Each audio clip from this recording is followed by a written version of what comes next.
Our story begins and eventually ends at the Unicorn Bookshop in Trappe, Maryland.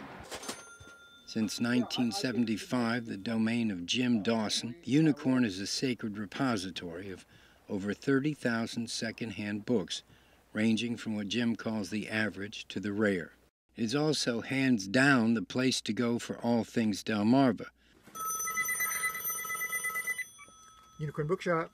For Jim Dawson's not just a bookseller, he's an historian, author, and publisher with an insatiable curiosity about the past.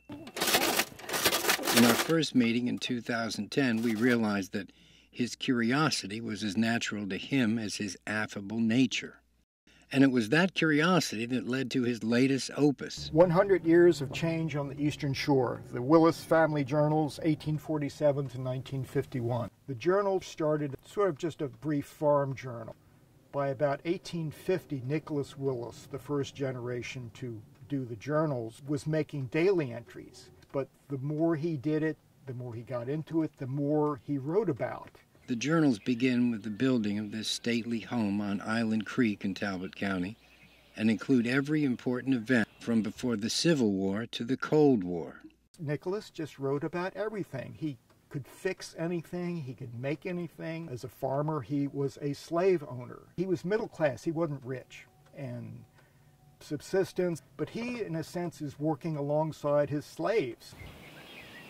But this family journal is the day-to-day story of people who together, black and white, slave and free, built a nation. This is not a voice we've heard before. It's a middle-class voice, and they're writing on virtually anything that affected them or interested them. And it's not only pertinent to Talbot County, but the Eastern Shore or Maryland, but just the history. I've never seen diaries like these, ever.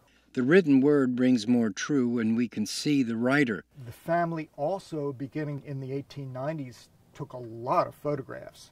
So the photographic record is perhaps more remarkable than the written record. We're fortunate today that the Willis family recorded their lives for posterity, but even more fortunate that Mr. Jim Dawson has given them to us. In Talbot County, this is Charles Paparella for WBOC News.